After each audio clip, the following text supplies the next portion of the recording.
Prince Charles and Prince William have been hailed as the right men for the job as they travel to Glasgow for the COP26 without the Queen.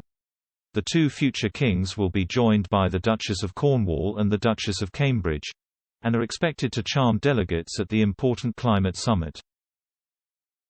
Speaking on the Palace Confidential podcast, royal expert Rebecca English said, "This is something that Buckingham Palace were very keen to get across, that the Queen made this decision very regretfully and Shusha's recording a video message at Windsor Castle at the end of this week, to be played to delegates at the opening of COP26.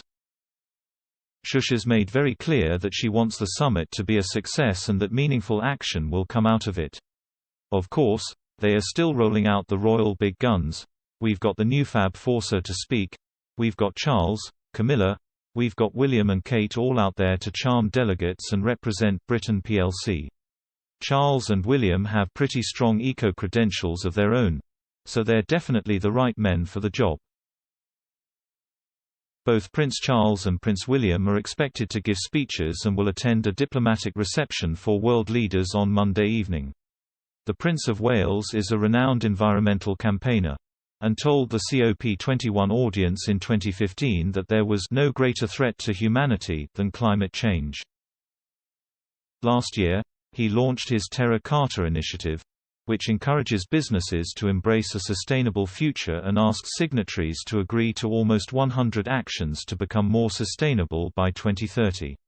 His son has followed in his footsteps, and has recently launched the Earthshot Prize, which has been billed as the most ambitious environmental award in history. The Duke of Cambridge established the prize alongside Sir David Attenborough, with the aim of creating positivity within the climate change debate. For the next decade, 5 winners will be awarded £1 million each to invest in their innovative environmental solutions.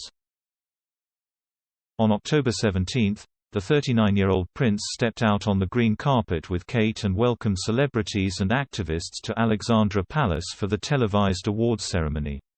Winners of this year's inaugural prize included a coral reef farm from the Bahamas, a city-wide initiative from Milan, and the Republic of Costa Rica for their conservation efforts. Earlier this month, the Queen was overheard talking about her irritation at COP26 and the climate crisis, as she expressed her frustration at world leaders who just talk but don't do. She had originally been due to travel to Glasgow this weekend, but announced on Wednesday that she would be remaining at Windsor under the advice from her doctors. The 95-year-old monarch initially fell ill on October 20 and was forced to cancel a trip to Northern Ireland. It was subsequently revealed that she had stayed overnight at King Edward VII Hospital in Marylebone for preliminary investigations. Aside from undertaking light, desk-based duties, she has cancelled her official engagements for the next 2 weeks.